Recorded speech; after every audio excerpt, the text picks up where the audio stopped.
Okay, so hey guys, welcome back to my channel and welcome to Hello Siksha. So today we shall start our new chapter that is Plant Kingdom. बहुत ही अच्छे से पढ़ने वाले हैं, बस हाँ आपको NCERT की लाइन बाय लाइन समझ में आ जाएगा।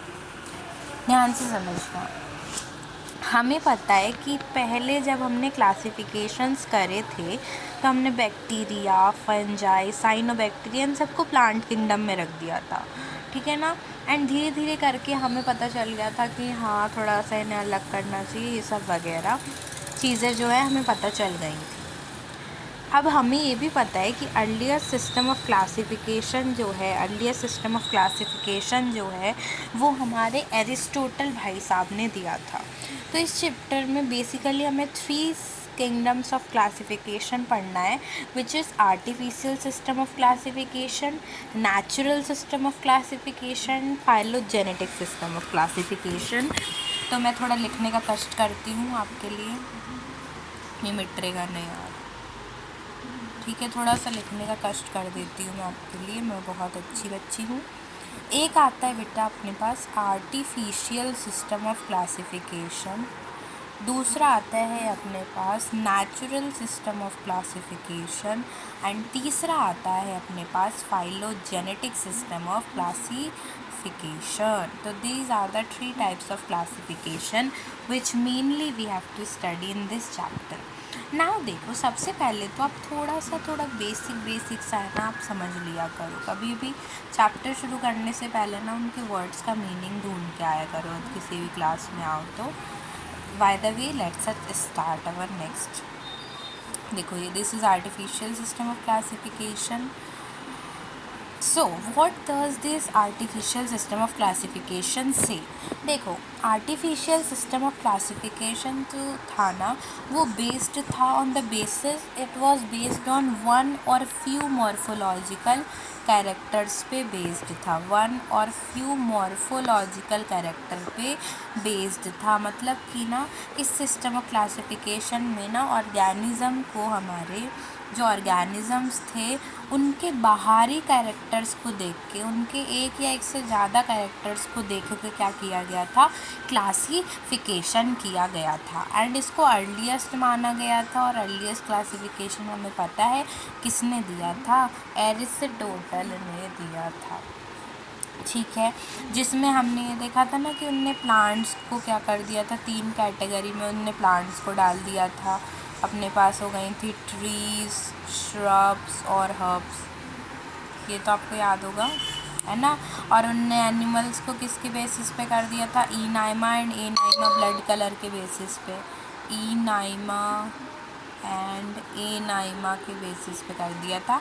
तो this was our earliest classification which was given by Aristotle. Now the next, and हम कह सकते हैं, वैसे तो तीनों ही इम्पॉर्टेंट हैं, natural system of classification. The natural system of classification includes कि भाई आप ना, अब पहले तो आप मॉर्फोलॉजिकल कैरेक्टर्स देखते थे, मतलब बाहरी कैरेक्टर्स देख के किसी भी ऑर्गेनिज्म को क्या कर देते थे, क्लासीफाई कर देते थे अलग अलग ग्रुप में। लेकिन नेचुरल सिस्टम ऑफ क्लासिफिकेशन में मॉर्फोलॉजी के साथ, एक्सटर्नल कैरेक्टर्स के साथ हमने क्या किया, इंटरनल कैरेक्टर्स को भी जोड़ लिया। मतलब यहाँ पे हमने एनाटॉमी प्लस मॉर्फोलॉजी को साथ में देखा, और फिर हमने ऑर्गेनिज्म को क्लासीफाई यहाँ पे हमारे पास कर दिया है based on natural affinities. Natural affinities का मतलब कि बहुत ही इनके इतने ज़्यादा कॉमन फीचर्स ऐसे हमने देख के, छांट के, परख के क्या किया है, इस सिस्टम को बना दिया है। ये सिस्टम दिया था बैंथम एंड हुकर ने, ठीक है, जिसमें क्या इंक्लूड हुआ था, एनाटॉमी एंड मॉर्फोलॉजी को इंक्लूड किया गया था। तो जब आप पूरा एनाटॉमी और मॉर्फोलॉजी देख लोगे एक ऑर्गेनिज्म का, तब आप उसको किसी ग्रुप में क्या करोगे, डाल दोगे। नेक्स्ट हमारे पास आता है phylogenetic system of classification. Phylogenetic का मतलब होता है इवोल्यूशनरी हिस्ट्री। आप देखते हो ना, आपके दादा, फिर परदादा, परदादा के भी उनके भी दादा, उनके भी दादा के दादा के दादा दादा। तो इवोल्यूशनरी हिस्ट्री को भी इसमें इंक्लूड कर लिया गया था एनाटॉमी एंड मॉर्फोलॉजी के साथ। अब आपको पता है कि भाई जहाँ एवोल्यूशनरी हिस्ट्री आ गई उस सिस्टम को हमने कह दिया सबसे अच्छा सिस्टम मान लेते हैं, ठीक है ना। इसको हम क्लैडिस्टिक सिस्टम भी कहते हैं। और एट द सेम टाइम ये क्या कहता है, ये हमको कहता है कि कोई भी लिविंग ऑर्गेनिज्म जिसका सेम टेक्सा है, मतलब कि उसका टेक्सा यानी रैंक सेम है, ठीक है ना, एक रैंक पे लाई कर रहा है, तो उसका जो एंसेस्टर होगा, मतलब जो उसका पूर्वज होगा, वो भी एक ही होगा, ठीक है ना, वो भी क्या होगा, एक ही होगा। इसको बेस्ट सिस्टम ऑफ क्लासिफिकेशन माना जाता है। अब देखो बेटा, टेक्सोनॉमी जो होती है वो अपने पास डिफरेंट टाइप्स की टेक्सोनॉमी हमारे पास हमको देखने को मिलती है, ठीक है ना। जो हमारे पास जो टेक्सोनॉमी होती है वो हमें डिफरेंट टाइप्स की देखने को मिलती है। अब थोड़ी सी हम जो है उनकी बात कर लेते हैं, टेक्सोनॉमी, क्योंकि इस चैप्टर में आपको गिवन है। अब गिवन चीज़ तो हमें करनी पड़ेगी। तो टेक्सोनॉमी में हमको 3 तरह की टेक्सोनॉमी इस चैप्टर में पढ़नी है, डिटेल में नहीं, थोड़ा सा बस आपको आइडिया हो जाए। साइटोटेक्सोनॉमी, कीमोटेक्सोनॉमी,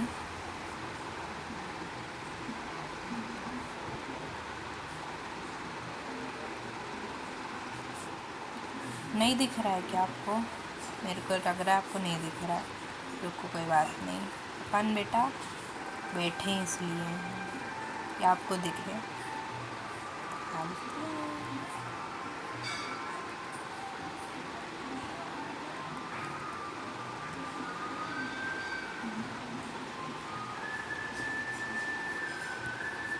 ठीक है, सो हमारे पास आती है बच्चों टेक्सोनॉमी।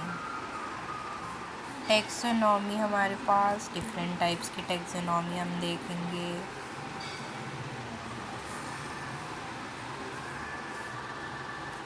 एक हमारे पास हो जाएगी साइटोटेक्सोनॉमी, एक हमारे पास हो जाएगी कीमोटेक्सोनॉमी,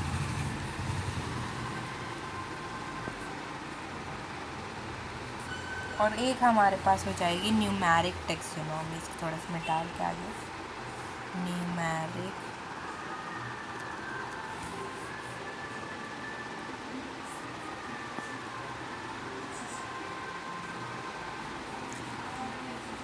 ठीक है। कीमोटेक्सोनॉमी, न्यूमेरिक टेक्सोनॉमी, यहाँ थोड़ा सा इसको हम ना साइड कर देते हैं यहाँ पे, ओके। तो हमारे पास आए हैं बच्चे 3 टाइप्स ऑफ टेक्सोनॉमी। कौन कौन सी मेरे बच्चे? साइटोटेक्सोनॉमी, अरे यार, cytotaxonomy, chemotaxonomy and numeric taxonomy हमारे पास हमें देखने को मिलती है। किसकी बात मैं कर रही हूँ यहाँ पे? हम बात कर रहे हैं बच्चे यहाँ पे टेक्सोनॉमी की कैटेगरीज के बारे में, ठीक है। टेक्सोनॉमी क्या होता है? टेक्सोनॉमी का मतलब होता है a branch of biology which deals with the, जो डील करती है process of classification of organisms on the basis of similarities and dissimilarities के बेसिस पर जब हम ऑर्गेनिज़म को क्लासीफाई करते हैं तो जो चीज़ें, जो स्टेप्स हम इंक्लूड करते हैं, वो जो पूरा प्रोसेस हमारे पास बन के आता है उसको हम कहते हैं taxonomy. And it is of different type, cytotaxonomy, chemotaxonomy and numeric taxonomy. बच्चे अगर हम बात कर रहे हैं किसकी? साइटोटेक्सोनॉमी की। If I am talking about cytotaxonomy, तो साइटो का मतलब आपको अच्छे से पता होना चाहिए, सेल से हम बात कर रहे हैं। तो ऐसा स्ट्रक्चर भाई, ऐसा structure which is based on cellular structure, cellular structure पर बेस्ड है, उसको हम क्या कह देते हैं? हमारे पास साइटोटेक्सोनॉमी। मतलब कि ये किस पे बेस्ड होगा? क्रोमोज़ोम का नंबर क्या है, क्रोमोज़ोम का हमारे पास स्ट्रक्चर क्या है, क्रोमोज़ोम का हमारे पास बिहेवियर क्या है, इन सब के बेसिस पर जब हम ऑर्गेनिज़म को क्या करते हैं, करेक्टर या क्लासीफाई करते हैं, तो उसको हम साइटोटैक्सोनॉमी में इंक्लूड करते हैं। नेक्स्ट हमारे पास बच्चे वेरी इंपॉर्टेंट हमारे पास जो है वो आती है कीमोटैक्सोनॉमी। क्या हमारे पास आती है, रिपीट करो मेरे साथ, कीमोटैक्सोनॉमी। कीमो का मतलब ही है केमिकल, तो केमिकल पे बेस्ड टैक्सोनॉमी को हम कीमोटैक्सोनॉमी कहते हैं। ठीक है, जैसे कि हमारे पास हो गया डीएनए और आरएनए किस तरीके का है, ठीक है ना, या फिर कुछ भी अलग अलग चीज़ें, जैसे डीएनए और आरएनए मेनली आप याद रख लो। फिर हमारे आते हैं न्यूमेरिक टैक्सोनॉमी। तो न्यूमेरिक टैक्सोनॉमी मतलब कि इसमें हम क्या करते हैं, सारे कैरेक्टर्स, एक हमारे पास ऑर्गेनिज़म आया, उस ऑर्गेनिज़म के हमने सारे कैरेक्टर्स देख लिए और हमने क्या किए, एक किसी चीज़ में हमने उसको नोट कर लिया। हमने कंप्यूटर पे सारे कैरेक्टर्स लिख दिए, उनका एक पर्टिकुलर उनको कोड दे दिया, उनको एक नंबर दे दिया और हमने कंप्यूटर को फीड कर दिया कि ये आप कर दो, मतलब सॉफ्टवेयर को रन कर दो। तो अब क्या होगा, जब भी आप कंप्यूटर से बोलोगे कि मैंने न्यूमेरिक टैक्सोनॉमी लिखा था, तो वो आपको फिर वो सारी चीज़ें आपको ला के दे देगा। तो इससे क्या होगा कि आप एट द सेम टाइम, मतलब एक ही टाइम पर आप 100 से ज़्यादा कैरेक्टर्स एक बार में पढ़ लोगे, क्योंकि आपको तो पूरी पीडीएफ ही बना के दे दिएगा ना। एंड आप हर कैरेक्टर्स को इक्वली पढ़ सकते हो, क्योंकि आपने एक प्रॉपर क्या बनाया है, रिकॉर्ड बनाया है। यही कुछ एनसीईआरटी में लिखा हुआ है, सिर्फ इतना सा आपको पढ़ना था एक्स्ट्रा, क्योंकि एनसीईआरटी की जो अपन, ऐसा नहीं है एनसीईआरटी नहीं पढ़ेंगे, मैं आपका एनसीईआरटी भी पढ़ा रही हूँ, बट साथ ही मैं आपको थोड़ा सा यहाँ पे बताते हुए भी चल रही होंगी। ये कौन सा चैप्टर खुल गया, बायोलॉजिकल क्लासिफिकेशन, ये वाला, ठीक है, टेंशन ना लो बच्चे। हाँ, हमने ड्रॉबैक्स नहीं पढ़े थे, तो ड्रॉबैक्स भी हम पढ़ लेंगे। तो ये तो आपको समझ में आ गया। देखो ड्रॉबैक्स क्या थे, आर्टिफिशियल सिस्टम ऑफ क्लासिफिकेशन के, वहाँ पे कॉपी में लिख लेना ड्रॉबैक्स दिए हुए। ड्रॉबैक्स क्या थे कि इनने क्लोजली रिलेटेड स्पीशीज़ को भी क्या कर दिया था, अलग अलग ग्रुप में रख दिया था। अब इनने अलग अलग ग्रुप में भी रख दिया था, और कुछ कैरेक्टर्स ही थे, उसमें से भी इन्होंने क्या किया, अलग अलग ग्रुप में उनको पटक के रख दिया, तो कोई मतलब निकला नहीं। ऑल्सो जो आर्टिफिशियल सिस्टम है उसने इक्वल वेटेज दे दिए वेजिटेटिव और सेक्सुअल कैरेक्टरिस्टिक्स को, जबकि उसे ऐसा नहीं करना चाहिए था, क्योंकि हमें पता है कि वेजिटेटिव कैरेक्टर जो है वो इन्वायरमेंट के चेंजेस से हार्म होते रहते हैं, but sexual does not harm like this, ठीक है ना।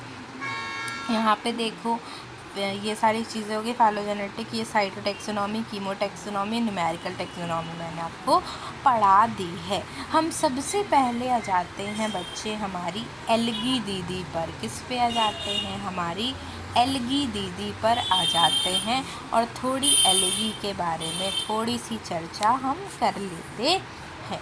देखो अगर हम बात कर रहे हैं एल्गी की, तो एल्गी आपको पता है भाई ग्रीन कलर की दिखती है, कई तो देखी होगी, वही तो होती है एल्गी। तो एल्गी ग्रीन कलर की होती है, मतलब ग्रीन कैसे होती होगी, क्लोरोफिल हुआ होगा उसके पास, सिंपल सी होती है। क्या आपने उसके हाथ पैर देखे, नहीं ना, सिंपल सी होती है बेचारी, क्यूट सी बच्ची, थैलॉइड होती है, थैले जैसी तो होती है। अगर आपने इसे पानी देखा होगा ना, तो पानी के जम जाती है पानी के ऊपर, तो जब आप उसको ऐसे उठाओगे तो नहीं, वैसे अगर आप कभी करा हुआ ऐसे देखा हो तो आप देखोगे ना, तो वो थैले जैसी होती है, ऑटोट्रॉपिक होती है। तभी तो आपने देखा होगा ना कि आप जब पानी को ना बहुत दिनों तक धूप में रख देते हो ना, तो उसमें बहुत सारी कई जम जाती है।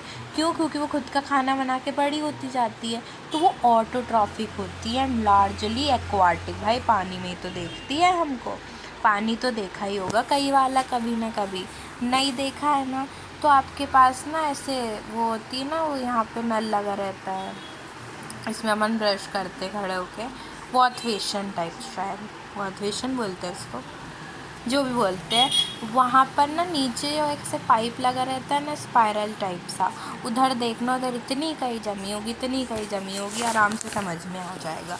अब वहाँ तो गीला होता ही है ना, इतना तो आप समझ ही गए होंगे। अब बात करते हैं कुछ नई चीज़ की, कि नई चीज़ बताओ, ये सब तो हमको पता था। तो वेरी गुड, आपको पता था। तो ये हमको पता है भाई, अलग अलग हैबिटेट में ग्रो करती है। अब ऐसा तो है नहीं कि सब जगह का टेम्परेचर सेम नहीं। तो ये मॉइस्ड स्टोन हो गए, मतलब गीले से हमारे पास पत्थर पड़े हुए हैं तो उसके ऊपर उग जाती है। हमारे पास सॉइल है, सॉइल के ऊपर कभी कभी उगने देखने को मिलती है। वुड आपने देखा होगा, पुरानी हो जाती है ना जब ट्री, तो उस पर ना और ज़्यादा लगने लगती है ये।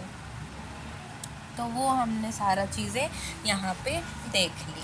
अब देखो, ठीक है, यहाँ सब हमें जगह में देखने को मिलती है। अब जो फंजाई है वो हमें एसोसिएशन में भी दिखती है किसी के साथ, मतलब ये भी किसी के साथ क्या है भैया, चक्कर में है। मतलब ये हमें किसी के साथ देखने को तो मिलती है, ये किसी के साथ क्या करती है, रहती है। तो हमने पूछा कि भाई तुम किसके साथ रहती हो, तो उसने बोला कि जो मैं हूँ ना, मैं ना फंजाई के साथ रहती हूँ, और जब मैं फंजाई के साथ रहती हूँ तो मुझे लाइकन कहते हैं लोग, और जब मैं मतलब बियर के ऊपर रहती हूँ तो मुझे स्लोथ बियर कहते हैं लोग प्यार से। तुम भी मुझे कहना, ऐसे कहती है। तो अगर एसोसिएशन है फंजाई के साथ तो क्या बनेगा, लाइकन। हाँ हाँ, लाइक कर रहे हो। और अगर एनिमल के साथ तो स्लोथ बियरिंग, ठीक है, स्लोथ बियर, सॉरी। अब जो हमारे एल्गी होते हैं उनका फॉर्म और साइज़, मतलब उनकी बनावट, उनका साइज़, ठीक है ना, वो सब क्या होता है, हाईली वेरिएबल होता है, वेरी करता है।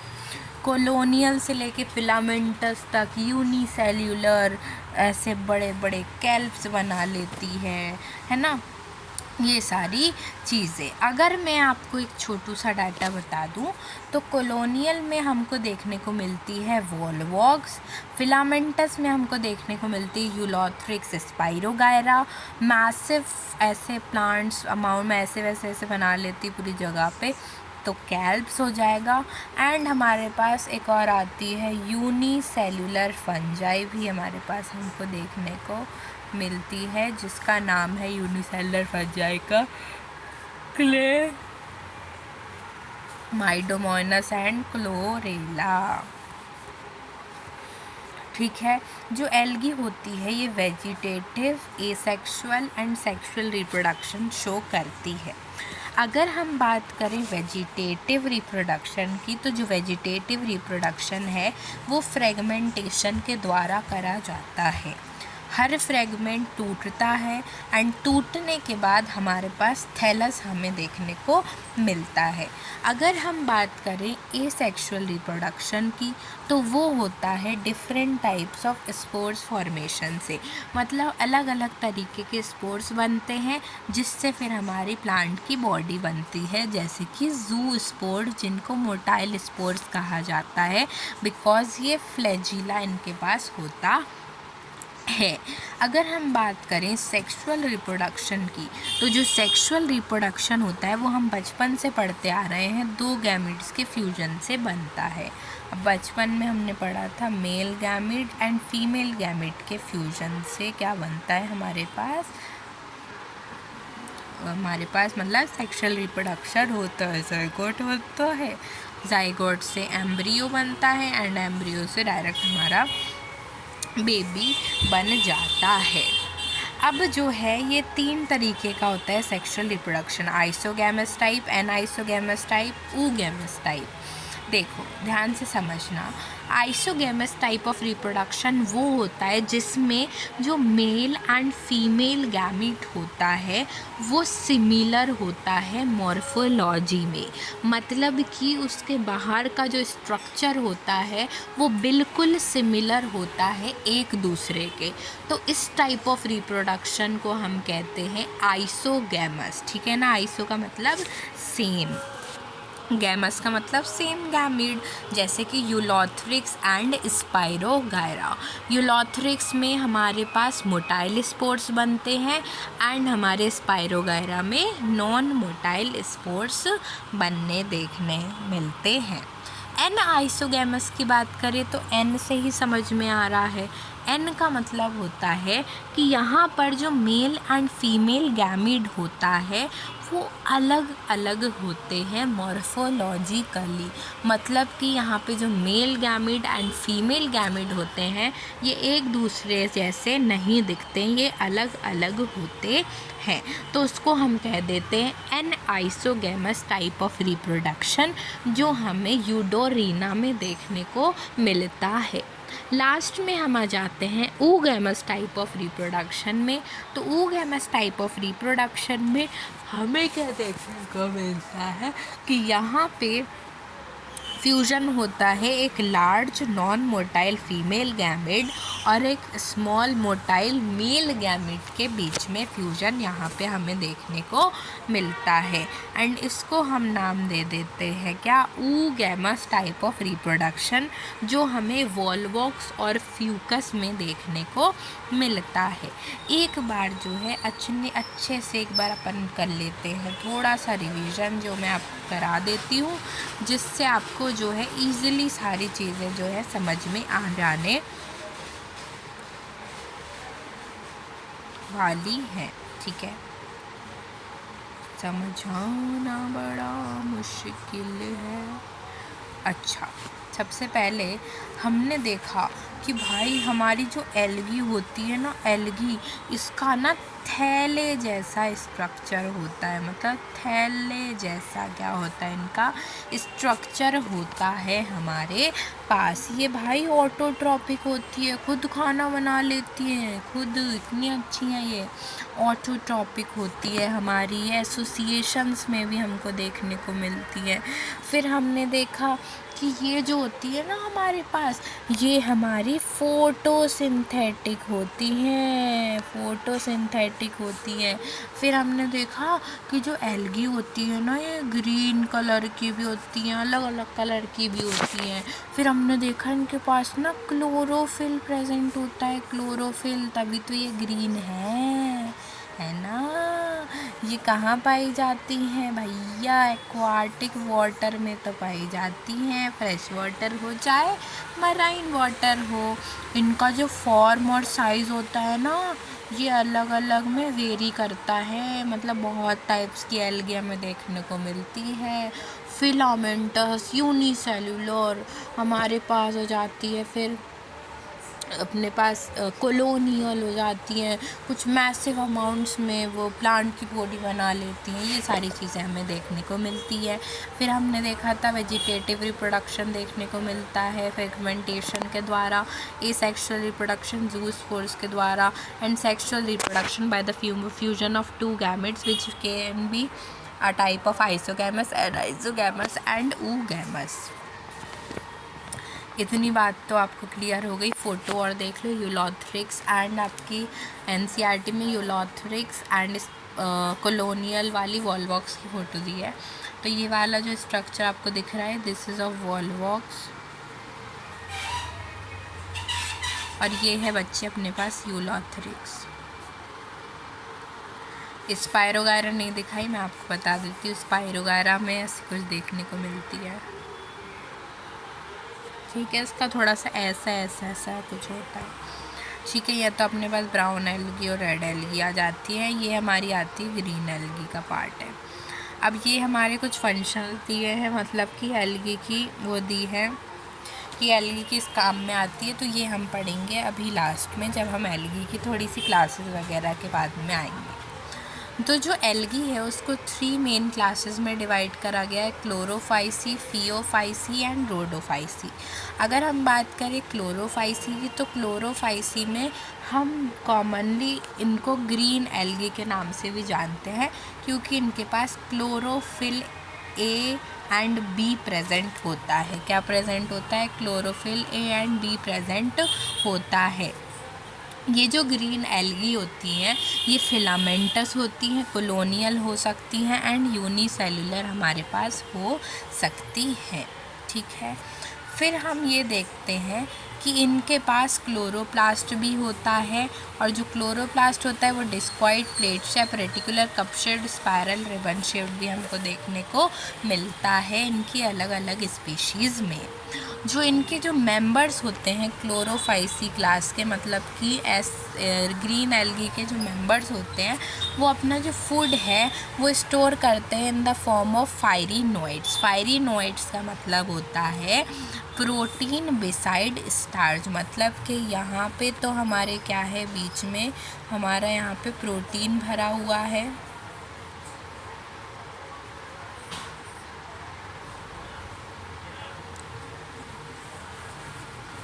यहाँ पे तो हमारे पास क्या है, यहाँ पे तो हमारे पास प्रोटीन है, और इस प्रोटीन की पेरीफेरी पर, मतलब यहाँ पर हमें मिलते हैं स्टार्च। तो इस टाइप के फूड को जो स्टोर करता है फायरीनोइड्स, वो हमारी ग्रीन एल्गी होती हैं। या तो ये ऑयल ड्रॉपलेट्स या स्टार्च भी स्टोर कर सकती है।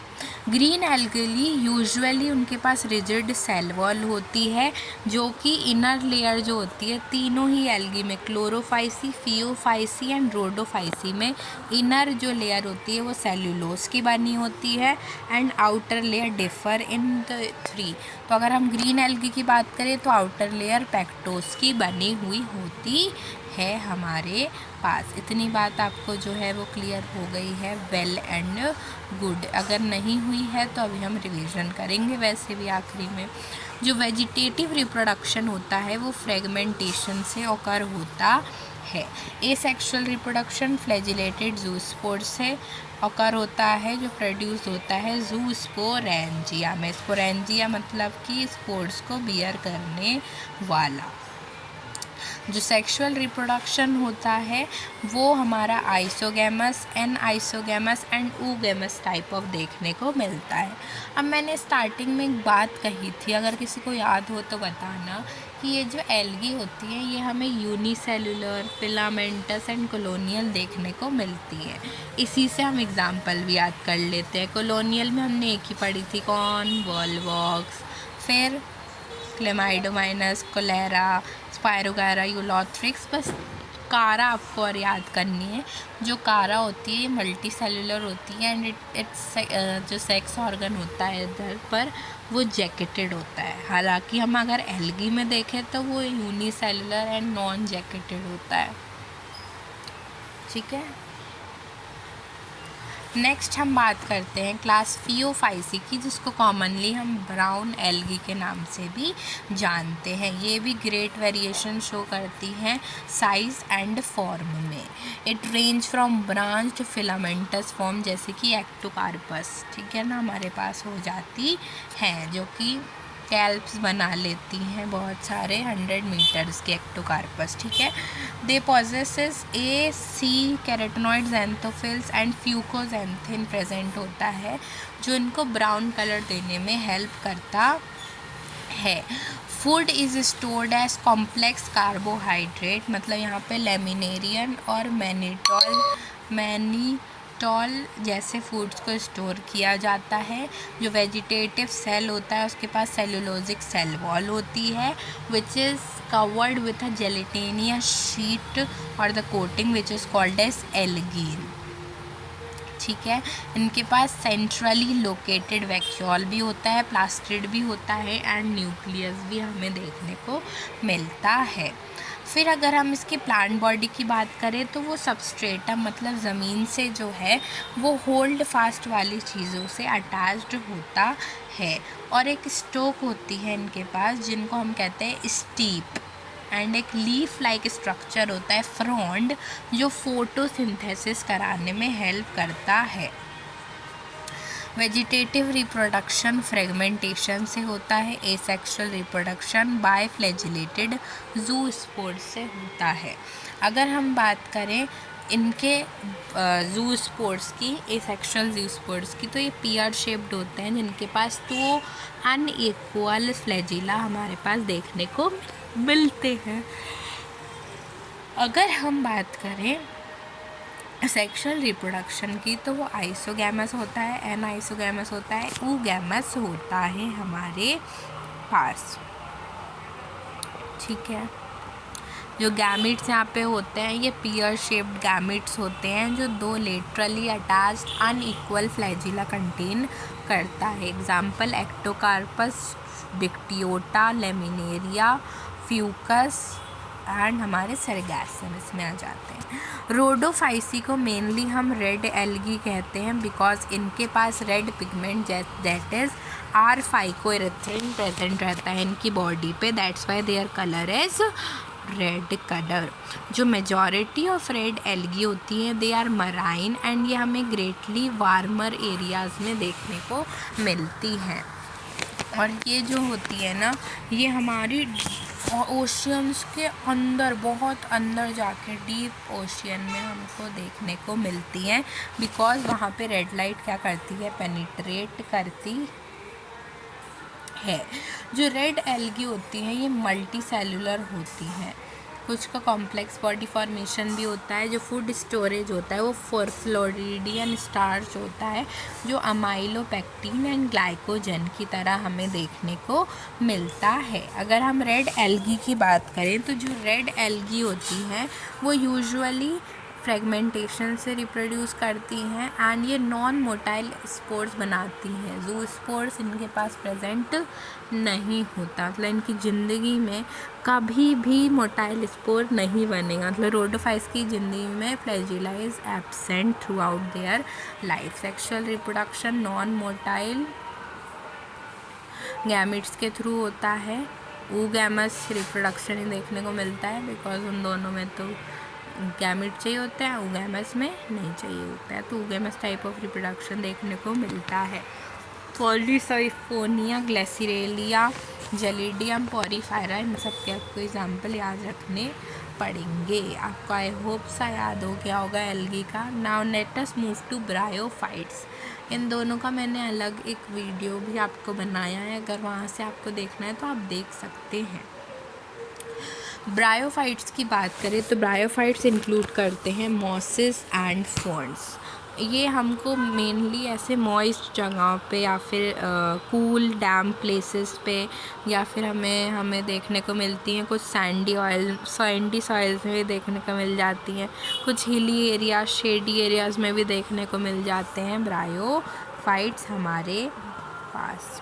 ठीक है, जो ब्रायोफाइट्स होते हैं उनको हम एम्फीबियन भी कहते हैं प्लांट किंगडम का, क्योंकि ये जो पहले ऐसे प्लांट्स होते हैं जो टेरेस्ट्रियल होते हैं but for water, but for the fertilization और फॉर द सेक्सुअल रिप्रोडक्शन ये वाटर बॉडीज़ में मूव कर जाते हैं, इसीलिए हम इनको एम्फीबियंस ऑफ प्लांट किंगडम भी कह देते हैं। जो प्लांट बॉडी होती है ब्रायोफाइट्स की वो मोर इलेबोरेट होती है या मोर डिफ्रेंशिएटेड होती है एल्गी से। ठीक है ना, थैलस लाइक प्रोस्ट्रेट या फिर इरेक्ट इनकी हमारे पास बॉडी होती है जो यूनिसेलुलर या फिर मल्टी सेलुलर राइजोइड्स से कनेक्टेड होती है हमारे पास। ये लैक करते हैं, ये जो हमारे ब्रायोफाइट्स होते हैं इनके पास ट्रू स्टेम, लीव्स एंड हमारे पास रूट्स नहीं होती, हालांकि उनके जैसे स्ट्रक्चर प्रेजेंट होते हैं। अगर हम मेन प्लांट बॉडी की बात करें ब्रायोफाइट की तो वो हैप्लॉइड होती है, यानी कि गैमीटोफाइट इनकी मेन प्लांट बॉडी होती है जो गैमिट्स बनाती है। If I talk about the sex organs in bryophytes तो they are multicellular and jacketed. अगर हम मेल सेक्स ऑर्गन की बात करें तो उसको हम एंथ्रीडियम कहते हैं एंड फीमेल सेक्स ऑर्गन को आर्किगोनियम कहते हैं। जो एंथ्रीडिया होता है अपने पास वो कोमा शेप्ड बाइफ्लैजिलेटेड होता है, कोमा शेप्ड बाइफ्लैजिलेटेड होता है। वहीं आर्किगोनिया जो होता है वो हमारे पास फ्लैश शेप हमारे पास स्ट्रक्चर देखने को मिलता है। ठीक है, जो एंथ्रीडियम होता है वो एंथीरियोजोइड्स बनाता है जिनको हम मेल गैमिट कहते हैं एंड आर्किगोनिया एग सेल बनाता है।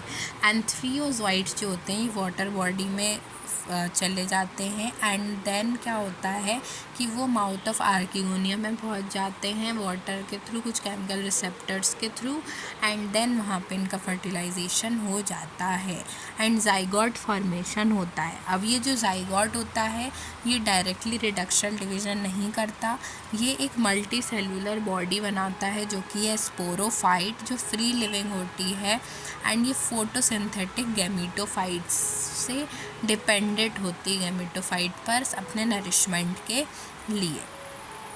ठीक है, अब स्पोरोफाइट जो है वो स्पोर्स बनाता है which are haploid spores and which get germinated to produce gametophyte. ये हमारे उसके वो दिए हैं इम्पोर्टेंस क्या है उसकी, तो ये सब हम लास्ट में पढ़ेंगे। ठीक है, 2 क्लासेस में ब्रायोफाइट्स को डिवाइड किया गया है, लिवरवोर्ट्स एंड मोसेस। अगर हम बात करें लिवरवोर्ट्स की, तो जो लिवरवोर्ट्स की जो प्लांट बॉडी होती है वो थैलॉइड होती है, moist shady areas, bank of streams, bark of trees, deep in the wood में वगैरह में पाए जाते हैं। थैलॉइड माने जैसे कि मार्केंशिया में हमको देखने को मिलती है। जो थैलस होता है ये डॉर्सी वेंट्रली अटैच्ड होता है to multi cellular rhizoids.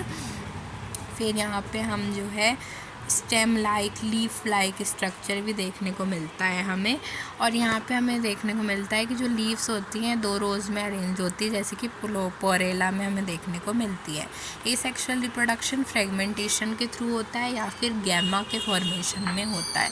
Gamma जो होता है ना वो है ना यहाँ पे कप शेप्ड स्ट्रक्चर होता है, गैमा कप जिसको हम कहते हैं, जिसके अंदर गैमी होता है, जो कि हमारे पास मल्टी सेलुलर ग्रीन एसेक्सुअल बड हमारे पास होता है, जो कि पेरेंट की बॉडी पर प्रेजेंट होता है एंड जब वो पूरा मैच्योर हो जाता है तो वो वहाँ से डीअटैच होके नया इंडिविजुअल बना लेता है।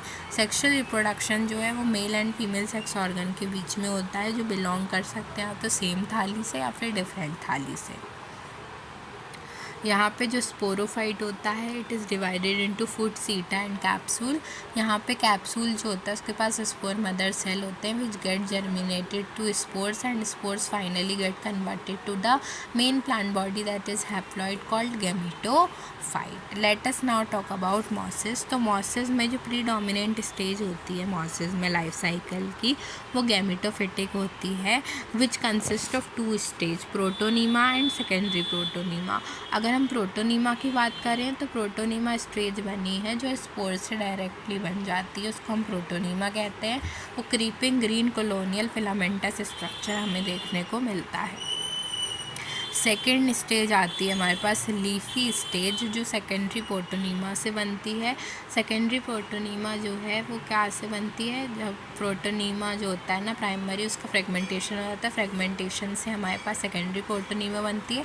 सेकेंडरी प्रोटोनीमा के ऊपर लेटरल साइड्स पर लेटरल बड्स प्रेजेंट होती हैं which get converted into a erectly spirally arranged चीज़ों में वो कन्वर्ट हो जाती है, और जो कि मल्टी सेलुलर राइजोइड से अटैच होता है, जिसको हम लीफी स्टेज या लीफी बर्ड कहते हैं। ठीक है, फिर हमारे पास वेजिटेटिव रिप्रोडक्शन जो है वो फ्रेगमेंटेशन से होता है, बर्डिंग होता है सेकेंडरी प्रोटोनीमा में। Sexual reproduction sex organ antheridia and archegonia से होता है, और ये शूट जो होती है ना, मतलब जो हमारे पास जो लीफ स्टेम है, स्टेम की जो शूट होती है ना, ये हमारे पास नीचे रूट्स का पार्ट होता है, तो ये रूट सिस्टम हो जाता है एंड ये शूट सिस्टम हो जाता है। तो शूट पर क्या होती है हमारे पास, शूट पर लीफी शूट्स पर एपेक्स पर ये पाई जाती हैं दोनों सेक्स ऑर्गन। ठीक है, फर्टिलाइजेशन के बाद जाइगोट स्पोरोफाइट बना लेता है, फुट, सीटा एंड कैप्सूल कंटेस्ट करता है। जो स्पोरोफाइट होता है मॉस में वो ज़्यादा एलॉबरेट होता है लिवरवॉर्ट से, एंड जो स्पोर डिस्पर्सल का जो मैकेनिज़्म होता है वो भी यहाँ पे ज़्यादा वो होता है हमारे पास इलोबोरेट। पॉलीट्राइकम, फुनेरिया, स्पैगनम, ये सारे हमारे पास एग्जाम्पल हमारे हो जाते हैं। बात करते हैं टेरिडोफाइट्स की। अगर हम बात करें टेरिडोफाइट्स की तो ये हॉर्सटेल एंड फर्न्स को इंक्लूड करता है। टेरिडोफाइट्स की कुछ इंपॉर्टेंट भी हैं, ये हम आखिरी में अभी करेंगे। इवोल्यूशनरी, ये फर्स्ट टेरेस्ट्रियल प्लांट्स हैं। ठीक है, इनको फर्स्ट टेरेस्ट्रियल प्लांट्स माना जाता है जिनके पास वास्कुलर टिश्यूज़ यानी कि जाइलम एंड फ्लोएम हमारे पास प्रेजेंट होता है। जो टेरिडोफाइट होते हैं ये कूल, डैम्प और शेडी एसिस में या सैंडी सॉइल वाली जगह पे हमें देखने को मिलता है। जो ब्रायोफाइट्स थे उसमें हमें पता है कि मेन प्लांट बॉडी या डोमिनेंट फेज जो था वो गैमेटोफिटिक था, बट टेरिडोफाइट्स में जो मेन प्लांट बॉडी होती है वो स्पोरोफिटिक होती है, जिसके पास 2 root, stems and leaves present होती है। जो लीव्स होती हैं टेरिडोफाइट्स की, ये स्मॉल भी हो सकती हैं एंड लार्ज भी हो सकती हैं। अगर स्मॉल है तो माइक्रोफिलस, लार्ज है तो मैक्रोफिलस। स्मॉल माइक्रोफिलस लीव्स जो है वो हमें सेलेजिनेला में देखने को मिलती है एंड मैक्रोफिलस लीव्स हमें फॉन्ड्स में देखने को मिलती है। जो स्पोरोफाइट होता है वो स्पोरेंजिया बियर करता है, जो फिर क्या बना लेता है, लीफ लाइक अपेंडेजेस बना लेता है, मतलब स्पोरोफिल्स। स्पोरोफिल्स वो लीफ जो स्पोरेंजिया कंसिस्ट करती है एंड स्पोरोफिल्स जो होते हैं ये कॉम्पैक्टली पैक्ड हो जाते हैं एंड स्ट्रोबिला या फिर कोन्स बनाते हैं, जैसे कि इक्विसेटम एंड सेलेजिनेला में हमें देखने को मिलता है। जो स्पोरेंजिया होता है ये स्पोर्स प्रोड्यूस करते हैं। स्पोर मदर सेल में मियोसिस होता है, उससे स्पोर्स बनते हैं एंड ये स्पोर्स जन्म लेते हैं इन कॉन्स्पीशियस स्मॉल लेकिन multi cellular free living prothallus का जन्म लेते हैं। मतलब प्रोथैलस इज बेसिकली हमारे पास गैमेटोफाइट ही हम उसको कह देते हैं। ये जो गैमेटोफाइट्स होते हैं इनको कूल, डैम्प, शेडी एरियाज़ की ज़रूरत होती है, इसलिए कुछ ही एरियाज़ में हम देखते हैं कि लिमिटेड एरियाज़ में टेरिडोफाइट्स हमें देखने को मिलते हैं बिकॉज ऑफ देयर रिक्वायरमेंट कि कूल, डैम्प, शेडी एरियाज़ में दिखेंगे। दूसरी चीज़ इनको पानी की ज़रूरत होती है फर्टिलाइजेशन के लिए, इसलिए हमें टेरिडोफाइट जो हैं वो लिमिटेड जगहों पर ही देखने को मिलते हैं। ठीक है। जो गैमेटोफाइट्स होते हैं वो बियर करते हैं मेल एंड फीमेल दोनों को ही। मेल को हम कह देते हैं एंथ्रीडिया, फीमेल को आर्कीगोनिया। वाटर के थ्रू ट्रांसफ़र होता है एंथीरियोजॉइड्स का to the mark of archegonia. Fusion होता है दोनों के बीच में फ्यूजन से जाइगोट बनता है एंड जाइगोट जो है वो well differentiated multi cellular sporophyte को जन्म देता है, जो कि डोमिनेंट फेज होता है ऑफ टेरिडोफाइट्स। ठीक है। यहाँ पर जो स्पोर्स होते हैं ये होमोस्पोरस भी होते हैं एंड हेट्रोस्पोरस भी हो सकते हैं। होमोस्पोरस मतलब एक तरीके के अगर यहाँ पे स्पोर्स बन रहे हैं, जैसे कि हमारे एग्जाम्पल नहीं दिए, जैसे सेलेजिनेला और सेलेवाइना में हमको 2 तरीके के स्पोर्स देखने को मिलते हैं, मैक्रोस्पोर्स एंड माइक्रोस्पोर्स। तो हम इस टाइप को कह देते हैं हेट्रोस्पोरस। मेनली जो ये हमारे जो टेरिडोफाइट्स होते हैं ये होमोस्पोरस होते हैं। अगर मेगास्पोर एंड मेगास्पोर जो है वो मेल गैमेट बनाएगा एंड जो माइक्रोस्पोर है वो फीमेल मदर सेल बनाएगा। So the megaspore and microspore germinate and give rise to male and female gametophyte respectively. The female gametophyte जो है वो parent sporophyte में variable periods पर retain करती है. The development of the zygote into young embryo takes place within the female gamete. जो development होता है zygote का वो female gametophyte पर ही होता है। This event is a precursors to seed habitat. मतलब यहाँ पे हमें सीड नहीं बनती, सीड बनते हुए ऐसा लगता है, नज़र आती है लेकिन बनती नहीं है, तो ये प्रीकर्सर है, मतलब कि पहले से ही शुरू हुआ होता है। ठीक है, मतलब यहाँ से शुरुआत हो गई थी सीड बनने की। ठीक है ना। अब जो टेरिडोफाइट है उनको 4 क्लासेस में डिवाइड किया है, सेलोप्सिडा, लाइकोप्सिडा, फिनोप्सिडा एंड टेरिडोप्सिडा। उसके एग्जाम्पल आप याद कर लेना। ठीक है। अब हम आते हैं जिम्नोस्पर्म्स में। तो जिम्नो का मतलब ही होता है नेकेड एंड स्पर्मा का मतलब होता है सीड्स।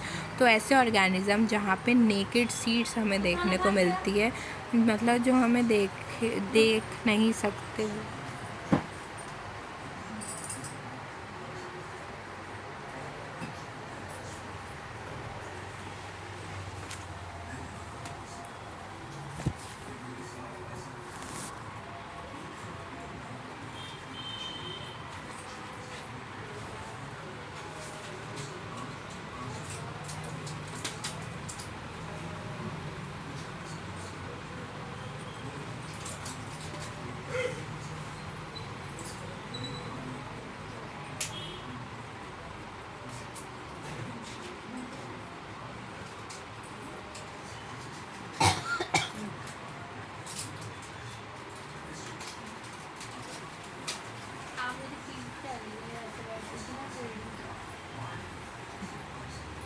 सीधे बैठो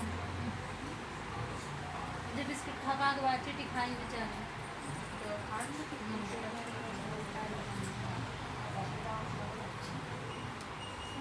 डाउट लगा किसका बोलना तेरे क्यों बोल दी बोलना मैंने तो कैसे पेपर कम करो डाउट है ना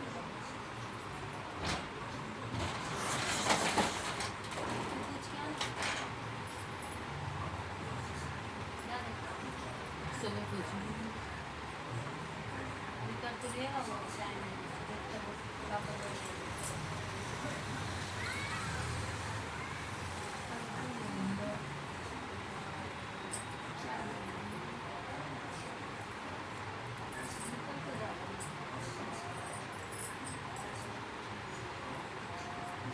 बाकी इलाज बाकी पढ़ाई कोई इलाज जाए विश्वास हटते तो कपड़े से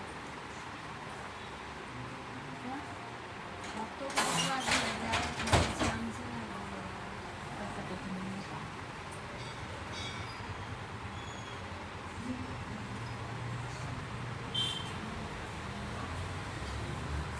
ठीक है, थोड़ी बात कर लेते हैं जिम्नोस्पर्म्स की। तो जिम्नोस्पर्म में नेकेड सीड हमें देखने को मिलता है। मतलब यहाँ पर ना मैं आपको ये वाली जो क्लास है ना ये बहुत ही अच्छे से समझाऊंगी, but in the next video, because ये थोड़ा लंबा वीडियो हो गया। Bye bye, thank you.